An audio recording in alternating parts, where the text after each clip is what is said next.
the Great War of the Ring, many songs have been sung and many tales told.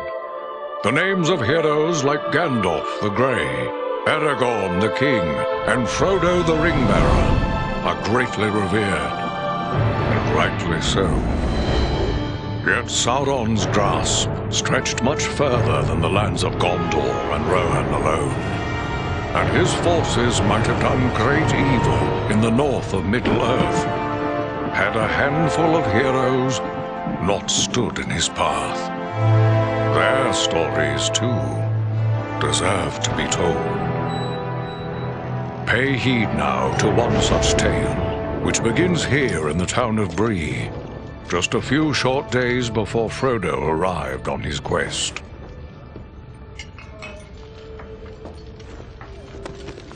Aragorn. Eredon, well met. And in company with Andriel of Rivendell and Farin of Erebor. An unlikely trio to find walking through the doors of the Prancing Pony. You were at Sarn Ford last I knew. Do you bear news from Halbarad? Yes. Grim news. I feared it would be so. Quickly, tell me what has happened, but keep your voices low. There are unfriendly ears, even here in Bree. 3 days passed. The guard at Sarn Ford was attacked by 9 Black Riders.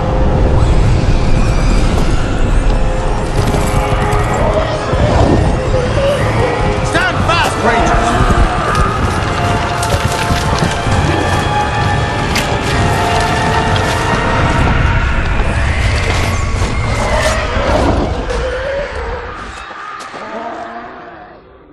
We were overwhelmed, and the enemy passed into the Shire. This is worse than I imagined. I know these riders. It is from Mordor they come.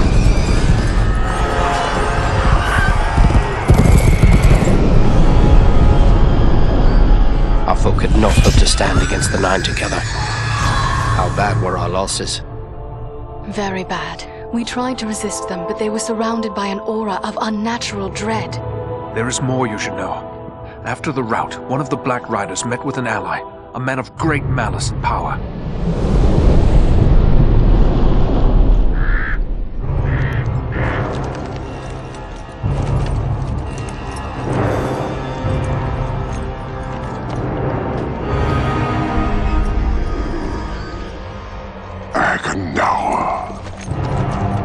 As our master commanded, I have stirred up the orcs of the mountains.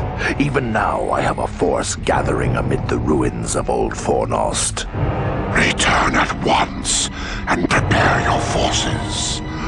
We will have need of them soon. My orcs will be ready. These lands have known peace for too long. They will soon feel the Dark Lord's wrath.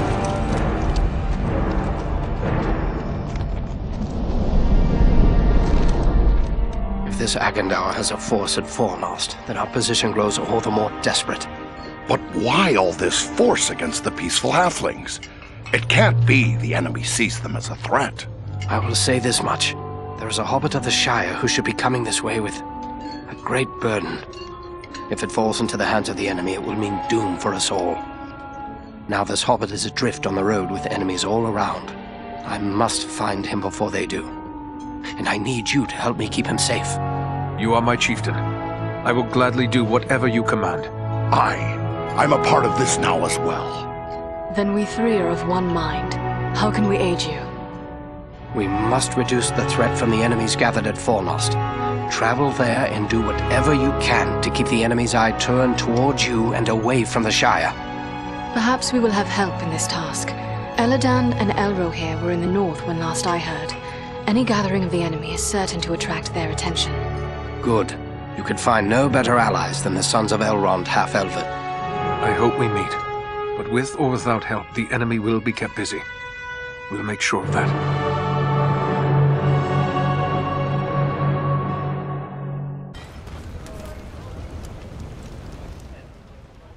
Welcome to Bree.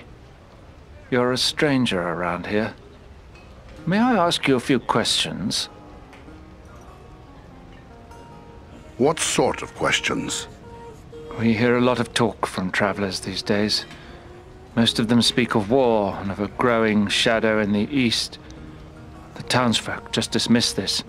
Say it's far away and doesn't concern us. But I'm not so sure. You've traveled, maybe seen a few things. What's your opinion? Should we be worried? I'd say there is good cause to worry. I was afraid of that. If only I could convince others. But until then, I will have to take action on my own. What do you intend to do? I'd like to arrange for arming the town. We'll need more than pitchforks if we're forced to defend ourselves. I tried to convince a dwarven merchant to bring us weapons, but he refused. That's strange. Did he say why? He seems convinced there's no market for weapons in this town, and said it wouldn't be worth his time. Maybe I should talk to him. Dwarf to dwarf. It's worth a try. His name is Groff. He's selling his wares from a market stall down the street. You might still find him there. I'll let you know what he has to say.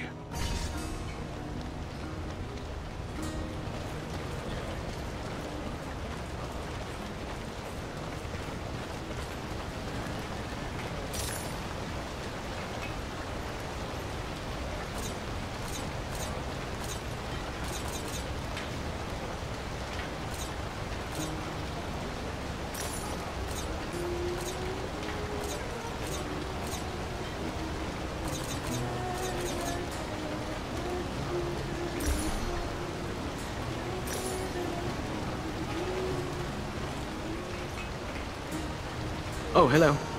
I didn't see you there. Got my head in the clouds, I guess. What you've got is this look of someone with a lot on their mind. Troubles? Oh, no, it's no trouble. Not really.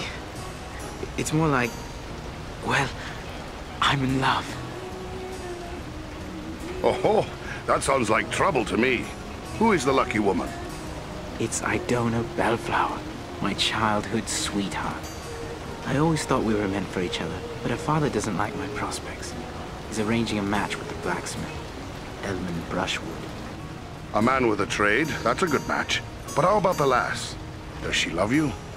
That's just it. I'm not sure. I always told her how much I loved her when we were children. It was all a game back then. Then we got older and it got so much harder to say. Well, that won't do. You'd best tell her now, or you'll wish you had later. I want to tell her, I do. Look, this locket belonged to my mother. I want to give it to Idona as a token of my love. But the chain is broken, and Elman the blacksmith is the only one in town who can fix it. If I take it to him, Well then, give it to me. I'll take it to him. Yes, that might work. Elman would never suspect a stranger like you. There's one more thing. Idona's father, he keeps a careful eye on his daughter and won't give me a moment to love. Leave it to me then. I'll make sure she knows how you feel. Wonderful! Just perfect. Take the locket to Elman at the smithy across the street. Once it's repaired, bring it to Idona and tell her I love her, and that I'll do everything in my power to make her happy. All right. I'll tell her. Don't you fear. And just one more thing. After you talk to her, could you come back and tell me what she said? One way or another, I have to know. Don't fret. I'll bring you word once I've spoken with the lass.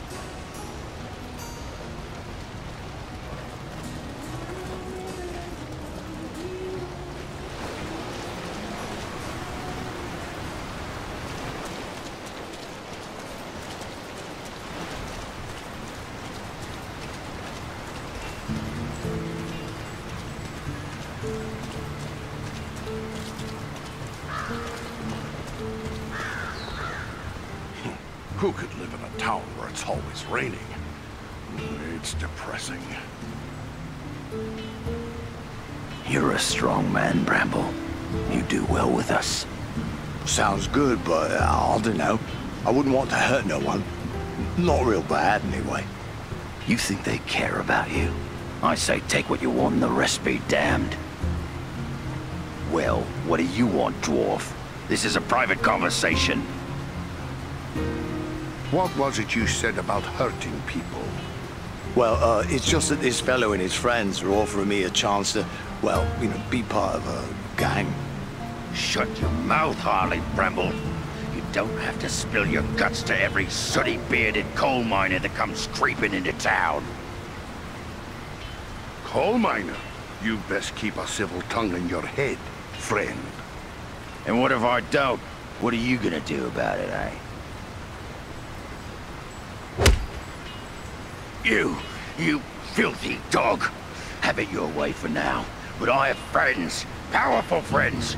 You'll soon be sorry. Mark my words. This old town will be sorry. Now, do you want the same lesson? Me? No, I don't. I don't even know him, really. He's a stranger here. Just come up from the south a week or two ago. I won't have anything more to do with him, I swear. Nothing good will come from that one. What did he want? Well, I'm not really sure. He said there'd be changes round here soon, and those smart enough to join up with his friends would end up running things. He's up to no good. Don't listen to him, or his kind. Aye, you're right.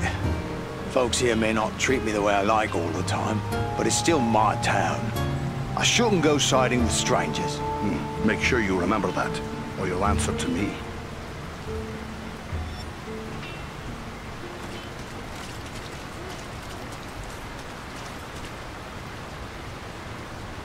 Hello there. Always good to deal with my own kind. The name's Groff, and I hail from the Blue Mountains. I don't think I've seen you before. Farin, at your service. My home is in Erebor, far to the east. Erebor? A lonely mountain? Then you're one of King Dane's folk. I hear good things about your people's stonework, and their wealth. Some of my kin once dwelt in your homeland. What can you tell me of it? The Blue Mountains are prosperous enough, although we find more iron than gold. We rely on iron working for our livelihood. That's why I'm here selling tools to the Brelanders. Picks and shovels are fine, but what about weapons? You make those as well? Of course. We make arms and armor as fine as any in Middle-earth. Good. I'd like you to bring some of them to Bree. These people have need of weapons. You're pulling my beard. Weapons for these folk? They wouldn't know which end of the sword to hang on to. I might as well try selling shoes to... Peace never lasts forever. These people need to be prepared. Well now, if you're so eager to arm the Brelanders, how come you don't get your own folk to do it? I would, but Erebor is too far away. There are people here who see the danger growing. They want to be prepared. It'll take more than a few sensible folk to make it worth my time. These people are simple and peace-loving.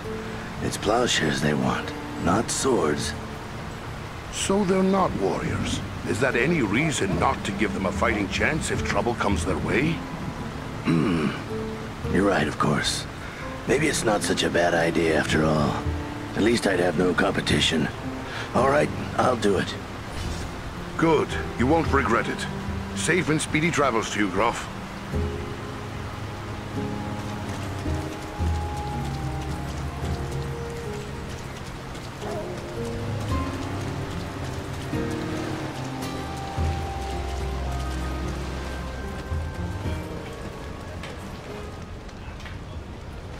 Did you speak with Groff?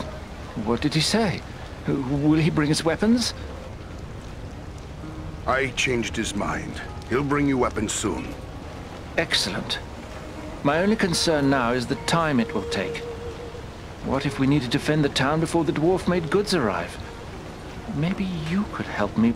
How so? I can tell by your gear that you are no stranger to a fight. If you should have occasion to, well, let's say, recover any weapons you don't need, bring them to me, and I will pay you for them. Pay me, huh? A better price than I might find elsewhere. I'm not a wealthy man, but I will give you what I can for any good weapons you bring me. I'll bear that in mind. Farewell.